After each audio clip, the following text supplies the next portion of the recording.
हमारी लाख कोशिशों के बाद भी वो जमानत पे छूट के आ गया। तो मेरे जितने गम हैं दिल में वो तो अलग बात है, पर मैं आप सबसे सिर्फ एक बात चाहता हूं कि आप इस लड़के को देखिए, इसकी उम्र को देखिए।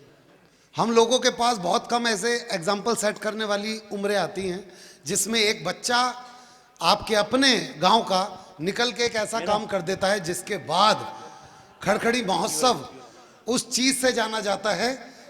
आज भी कवियों के बीच में बात होती है, यार वो विकास के गांव का खड़खड़ी महोत्सव में जाना है भाई।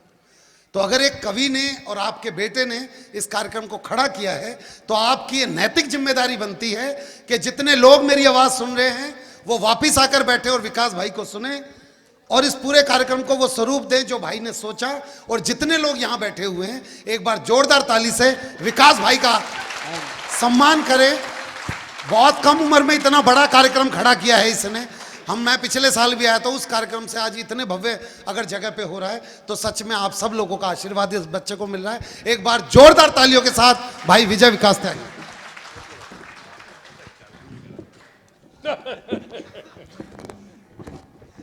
इन्होंने लेट आके सब कुछ शुरू कर दिया, संचालन। अब इन्हें ये भी बताइए ना, मुझे भी सुन के जाना है। बहुत मसाला लाए हैं आपकी बार, ये स्वागत है भैया। अब जब कीड़ा जगाई दिया तो थोड़ा सा प्रयास कर रहा हूँ। नहीं नहीं, बहुत बढ़िया। क्योंकि ना कविता ना शायरी की पहचान नहीं है मुझे। जिस मंच की अध्यक्षता स्वयं कविता के पितामह दिनकर कर रहे हो तो उस पे कवि बोलना तो अनिल भैया बड़ी गुस्ताखी होगी। लेकिन जो मोहब्बत आपने दी मैं उसी में कुछ पढ़ना चाहता हूं कि न कविता न शायरी की पहचान नहीं है मुझे, अब किसी के समर्थन में लिखना भी नहीं है मुझे, और सच को हमेशा सच ही लिखूंगा, चंद पैसों की खातिर बिकना नहीं है मुझे। बढ़िया है, बढ़िया। अंधकार मिटा न सके वो रवि नहीं हो सकता है, और सच्चाई लिख ना सके।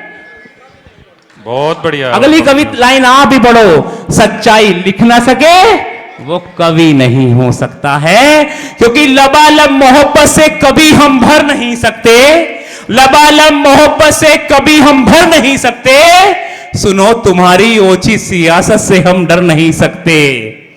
ये पहली बात है जब माला के साथ माल भी है। बहुत बढ़िया भाई साहब। देखो अभी आप लोग जाना मत, मैं भी पढ़ूंगा। ये मंच की मर्यादा नहीं है। उन्होंने 100 के 10 वाले भी करवा रखे, लेकिन ये आशीर्वाद उनका है। मैं आप सबका आशीर्वाद समझते हुए इसे रखता हूं। भैया को दूंगा नहीं, ये देने के नहीं वापिस। कि लबालब मोहब्बत से कभी हम भर नहीं सकते, सुनो तुम्हारी ओछी सियासत से हम डर नहीं सकते। उठा शमशीर लो गर्दन काट दो मेरी, हमारे शब्द जिंदा हैं हम कभी मर नहीं सकते। बढ़िया। हमारे शब्द जिंदा हैं हम कभी मर नहीं सकते। अरे क्या है कविता और क्या मैं बोलना चाहता हूं।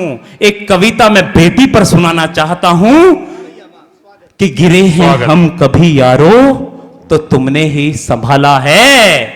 मैं बहुत थका हुआ हूं दिमाग से, और यदि कविता की थोड़ी सी बात कर जाऊं तो मुझे मोहब्बत देना। देखो ये भाई ये तो 500 का लेके आया बेटा, तू ये घर से है, मैंने इसे मैं देख आया था, मैंने मुझे वापस देने हैं मंच पे।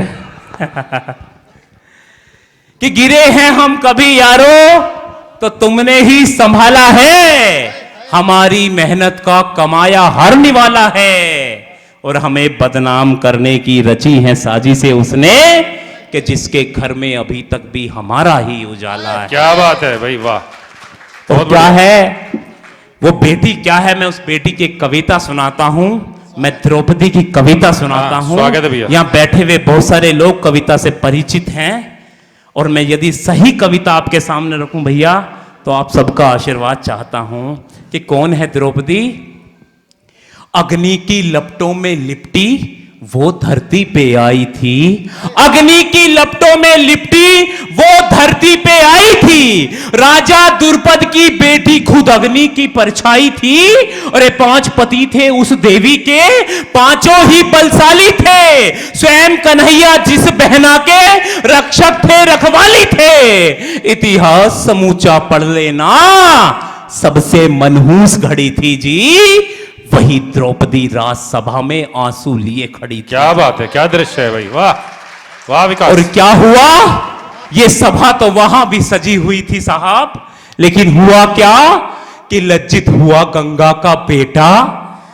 भैया मैं आपका धन्यवाद करता हूं कि लज्जित हुआ गंगा का बेटा, शीश गड़ा था धरती पर। 2 गुरुओं का समस्त ज्ञान भी आज पड़ा था धरती पर। 5 पांडव नजर झुकाए, बलहीन दिखाई देते थे। विदुर लिए आंखों में आंसू गमगीन दिखाई देते थे। अंधा राजा पुत्र मोह में बिल्कुल ही झूल गया था, जब अपने कर्तव्य को सिंहासन भूल गया था। सुनकर के अंधे का अंधा आंखें बहुत चढ़ी थी जी वही द्रौपदी राजसभा में क्या बात आंसू है लिए विकास, खड़ी वाह, थी जी। वाह, वाह। और कविता का पड़ाव आगे जाता है।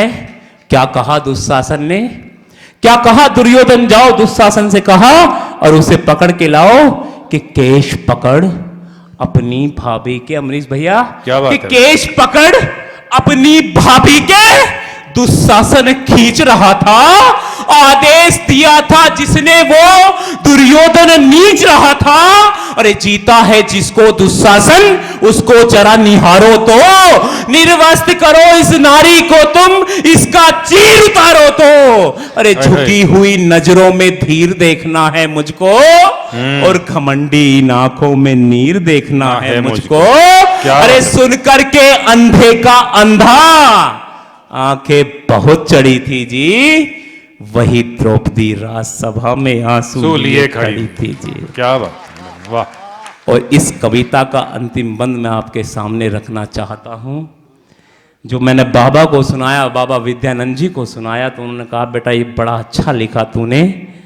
ये क्या लिखा उस बंद में, क्या ताकत है एक महिला की, एक महिला कितनी ताकतवर हो सकती थी, ये द्रौपदी से सीखना चाहिए। आग लगी थी मन के भीतर, बेशक घनघोर नहीं थी। अरे आग लगी थी मन के भीतर, बेशक घनघोर नहीं थी। जितना सारे समझ रहे थे उतना कमजोर नहीं थी। धृष्टद्युम्न भाई जिसका आकर के अड़ सकता था, चक्र सुदर्शन धारी से कौन भला लड़ सकता था। वाणी की लपटों से उसने सबके सब धिक्कारे थे। धर्मराज से पितामह तक सब शब्दों से हारे थे। सब वीरों पर कायरता की कालिक आज चढ़ी थी जी। क्या बात है, वही द्रौपदी राजसभा में आंसू लिए खड़ी थी जी। बहुत बहुत धन्यवाद। अगर कविता अगर भैया का मोहब्बत मिल गई है तो शायद कविता में कुछ लिख पाया हूं। और बहुत बढ़िया भैया, बहुत सुंदर, बहुत ये बढ़िया। बेटी की बात होनी चाहिए इस मंच से, ये कविता की बात होनी चाहिए।